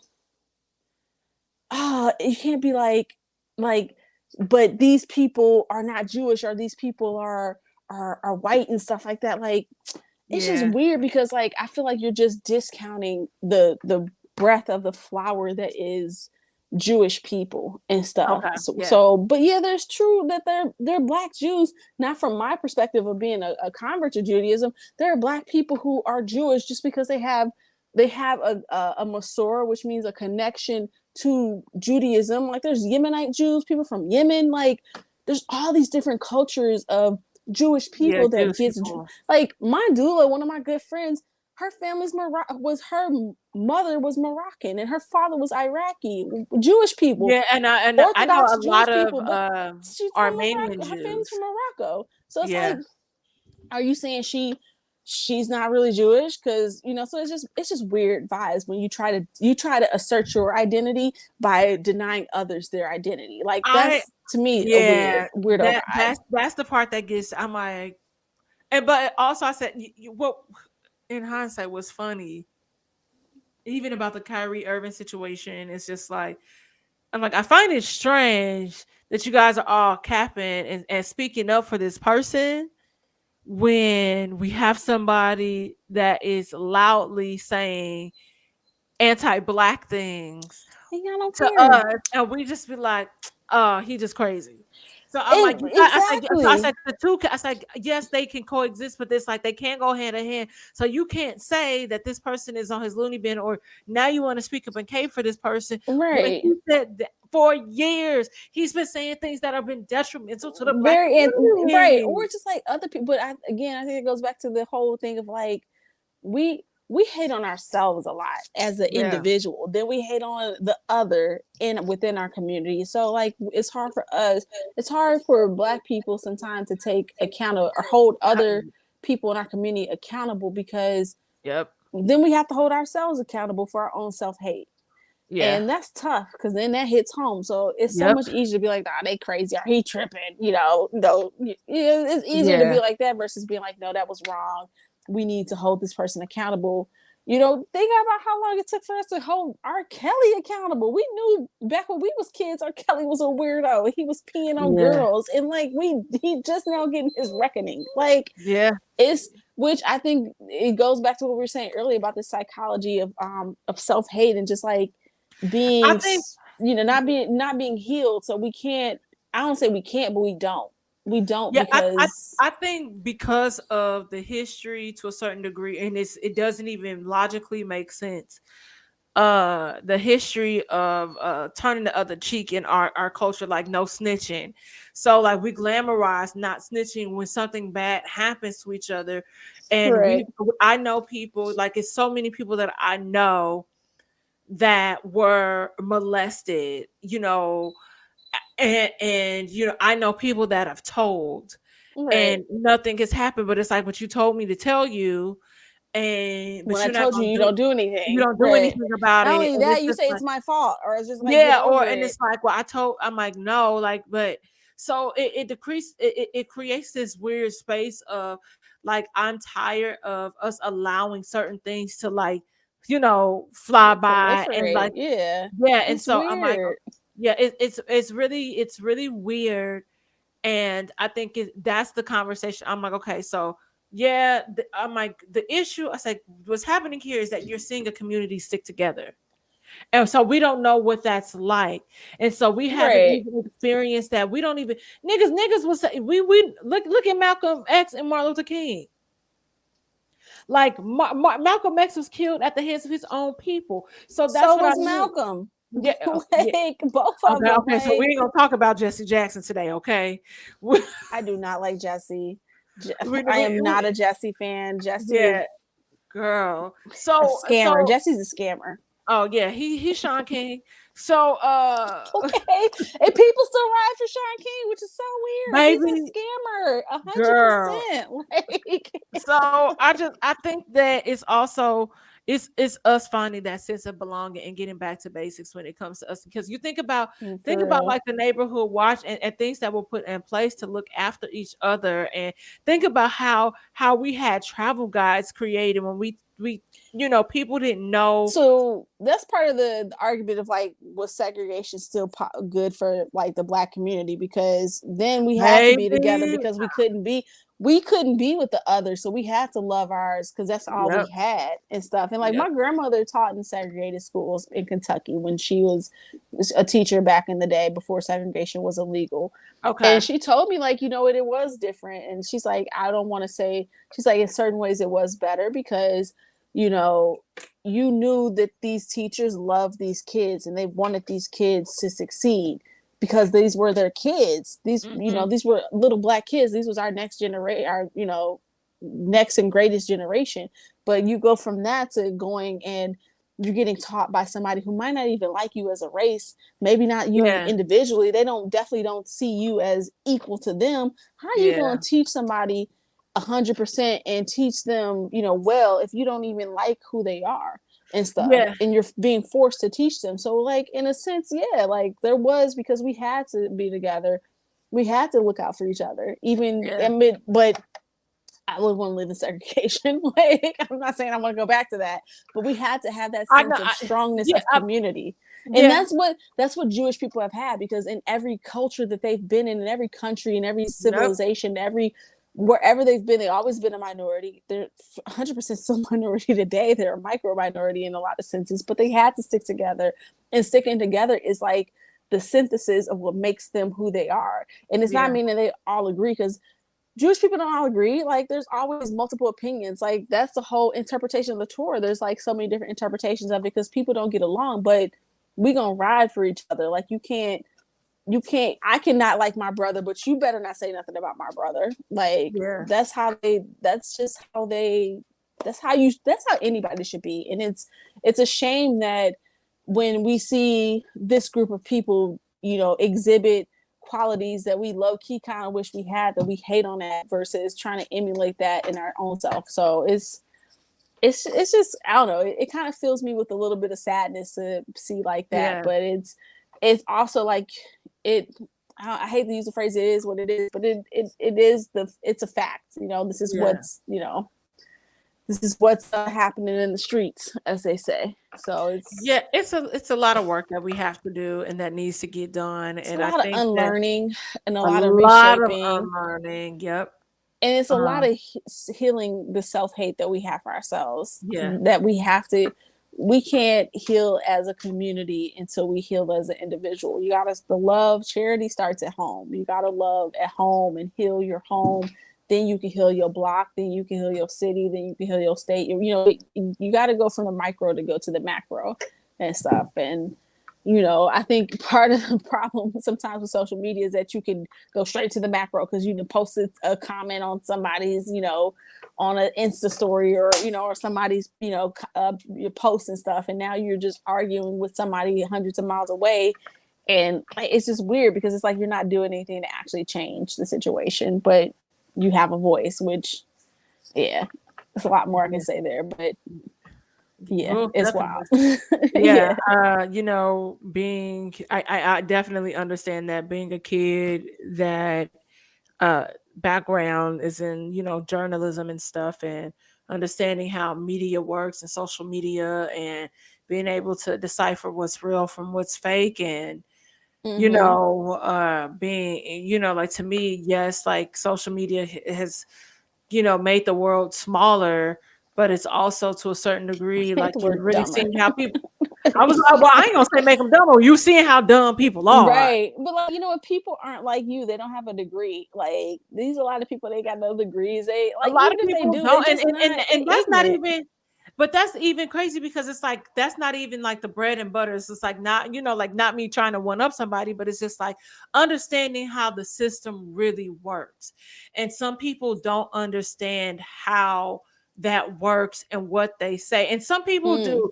Kanye West is one of the people, and so is Kyrie Irving, that understands how that works and mm-hmm. understands that their voices, because they are public figures and they're A-list public figures, it rings loud, but then it comes down and it trickles, and it's just like, I was like, man, why we gotta be some dumbass that's trying to make us look bad? Like, Right. I'm like, I And don't but give it's a shit like, about. right, you not exactly like, it's like you saying all this anti-Semitic stuff is not building up Black people. It's not a rallying cry for Black people to Yeah, get together and get along and to make our lives better. Now you because like you just said, he spewing put this hate. out there and you didn't say anything else after that. I was just like, I love everybody. Hell, okay. Shay, do you love that kid, that first kid that you had? Oop, That white girl. oop. You talking about Kyrie?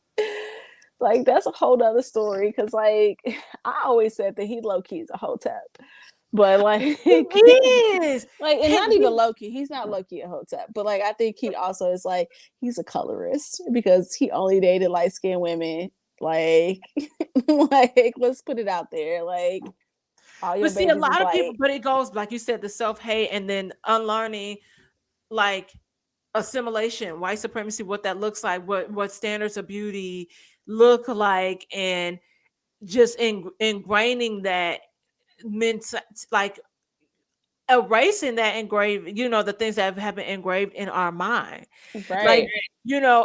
and oh baby, It's a lot. it's a Yeah. lot.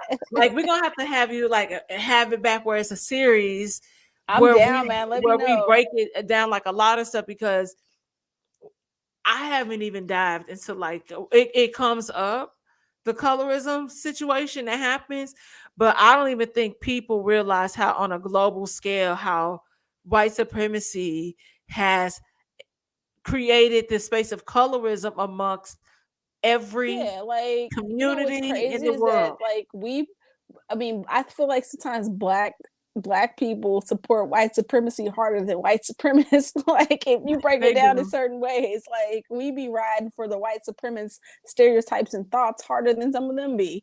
So Yep. And once you it's realize wild. it's all a game, and it's like a dangerous game, an unhealthy game that we play, It's toxic. it's really toxic. It's really So toxic toxic. and unfortunate. But Erica, I appreciate you. Or Anytime, man. This was well, so we're gonna call you nice. Social Erica. Social Erica. Yeah, you call me Erica. It's okay. That's um, fine. I just really appreciate you coming here because I've been trying to get you on. You was like, well, after I had this baby, I was like, I'm gonna get on for the after baby. I ain't even know your ass is pregnant, but okay. Right. Keep this stuff under So wraps. like just man, it like this was very healthy and shed a lot of insight because I felt like some people really didn't understand what was happening. And so I'm Mm. like, this needs to come from a face of a person that looks like us, but that is in the community, that understands it, that has done the work, that has learned, that's taken the time to really, and like you said, it's an ongoing Process, yeah, for process. sure. Yeah, for sure. And then too, for me, unlearning. Like I'm still black first. I'm most deaf, black on both sides. Like I'm still, when you see me, you don't see me in the streets like that's a Jewish lady. You see that's a black lady. Like so, Yeah. I still live within that reality, and that's who I am. I'm not, I'm not like gonna front like I'm not who I am and stuff. So yeah, I'm more than happy to come back and chat with you. This was just nice, just catching up with you and chat. It's always, I feel like every time I connect with you, it's like no time has passed, like It really ever. is. So that's one of the beautiful things I like about real friendships that I have. It's like when you have a friend, it's like it doesn't matter how many times y'all talk, but whenever y'all do talk, it's like I just pick up where y'all left off. So Yeah. this was lovely. Yeah, I truly truly appreciate it. And I also, you know what? This is the last question that I have, and then I'm gonna let you Shout out, leave yeah, because because I yeah, want because the Ray. dog is not gonna let me live. I Right. got I like think a got like couple. two toys over here that I took from him. He look all sad. So Um, being that you are black and converting, you converted. What hmm. was that experience like, as a black woman? And, now you're going to Oh, that's a the whole space. nother episode. But like Okay. it All right. wasn't, We can bring it honestly, back. the Chicago community, because I've only lived in the Chicago Jewish community, and I can only Okay. say beautiful, nice things about this community. This community is like a world class community. It's so many beautiful people who just have loved me as if I was their own child, who Okay. have, taken me in, who never, it is not, I hate that people's like, I don't see race, because like that's a lie. You see Yeah. people, you see color, you see race. Stop Yeah. lying. But like not they have not, you know it's just like it's genuine. It's like genuine love, and I really feel that in this community. And Okay. yeah, there's been instances, not necessarily here in Chicago, but like when I've traveled, particularly like in New York and stuff like that, where I've been met with some people who are a little, I wouldn't call it racism, because people have definitely never like treated me weird because they saw me as a black person in a Jewish space, but there was a little ignorance. And I think that was more so because just like we as in black people aren't exposed to a lot of other cultures, they're not exposed to a lot of other cultures. So it's a place Yeah. of ignorance when you don't have the knowledge or the experience base to say that like I've had experience with other people. So I don't know where to, cull my information about this group. So that has happened, but it Okay. never was a place. And I can only speak from my experience because I know other people who are people of color who have been in Jewish spaces have had different experiences, and they might have had some painful experiences, and I don't want to invalidate that. But for me, it's never been a place where I felt like somebody was doing something to me or treating me bad because I was black. And there's definitely been instances where there's people I don't like, but it's people I don't like because they weird, and or I don't like them because of who they are. But it's never been like, oh, I think that they're being racist to me. Like, nah. And then two, it's like, who am I? Like, little old me. Like, I'm just in my corner doing my thing. So it's like, I don't need to be friends with everybody, but I have my certain group of people here that I love and who love me. And I really I feel very integrated, in a sense, which is kind of, I don't know, that's a kind of a weird word when you think of like integration with like, race Yeah. relations or whatever. But like I'm talking Yeah. about integrated as far as being someone who wasn't born Jewish and raised Jewish, being a part of this community. I feel like I really have a place here. And I feel like I'm not treated as if I'm like some alien in the community. Like I'm one of the people, and I get love like that. And it's such a beautiful thing. And I don't know if it'll be like that if I move to another community. Hopefully it will be. But here in Chicago, man, you need to get you one of these. It's a chicken salad. It's a Chicago Jewish community. Like Oh my they're beautiful God. people. It's some of the most just loveliest people I've ever met. And I've learned it's so beautiful because I've seen like being a part of this community, see how people treat their families, how people interact with their spouses and their kids and stuff like that. And that's, I think that's in a lot of different Jewish communities, but here it's just like, it's just such a beautiful thing. Like, and it, you know, I would do it all over again because it definitely feels very much worth it. So, yeah. Okay, well, I appreciate that, and I appreciate you stopping by and Thank giving you. us some of your valuable time. Anytime. And I want to show you this before we go. Okay, so this is my prom picture. I remember him. What was his name? That's Bert. So I did not go to Yeah. prom with Bert. I did not go to prom Cutie. with Bert. Y'all, Bert snuck into prom. He did not buy a ticket. That's a whole nother story within itself. And so we just took a picture together. I did not have a day. I was serious. And the first picture I even took was with some other people. So I have a photo that's, you know, me and some girls. Oh my gosh, I might have a picture of Tyrone in his photo album. Actually, now that we pulling out photos. And then yeah, so I just wanted to show y'all what prom was like, and that's my real hair. That was the first time I ever had fake nails. Which I got in trouble. Prom was the first time I had to sew it and I had some weave. It was a beautiful thing. It's a beautiful thing. But guys, I just want to remind y'all that we have you know, like the promo code for Slide Jewels. I have a hoodie on, I do have my necklace on one of them. And that code is St. Angeles at checkout. That's SAINTANGLES, and all this information will be in the description of the show as well as businesses, guys. Okay, so with that being said, support of a full Black business. I just am a brand ambassador. My own company. Get them candles because I love my candles that I've gotten. I got to give me some more. Well, I will be sure to let you know to send you the promo code because I'm doing a promo for Black Friday and Cyber Monday. So be sure to check that out as well. And don't forget, I was featured on a Rewatch podcast for King of the Hill. And they currently have a promo code. So in order to get the promo code, you have to listen to the episode that I'm featured on King of the Hill. They are currently doing the rewatch for season 3. And we just talk about my love of King of the Hill. So you're a super fan. I'm a super fan. Like if they bring it back, like make me a neighbor. Like the neighbor, you had the super nuisance phones. Like get a Black neighbor. Like maybe I could live a cattle corner or something. Right. So, but yeah, so they currently have a discount code. And in order to obtain that discount code, you have to check out the podcast because I also am doing a 9-week stretch of sponsorship. Wow. So yeah. Wow. So you know, we're trying to get money. We're trying to make it pop. Do it. Pop, like the vase back here. Make right. It okay. if only I need to get my butt like this. Okay. You into a BBL or you gonna do it by squats? Listen, I need to take my fat ass to the gym. Okay. I can't walk up the steps, Erica, without being out of breath. My ass will be. It's no point in getting the BBL if I ain't gonna be absolutely taped, y'all. If it's just gonna go back, right? It's gonna get reabsorbed. No, it doesn't make sense. But yeah, y'all, be sure to like, subscribe, and share the podcast.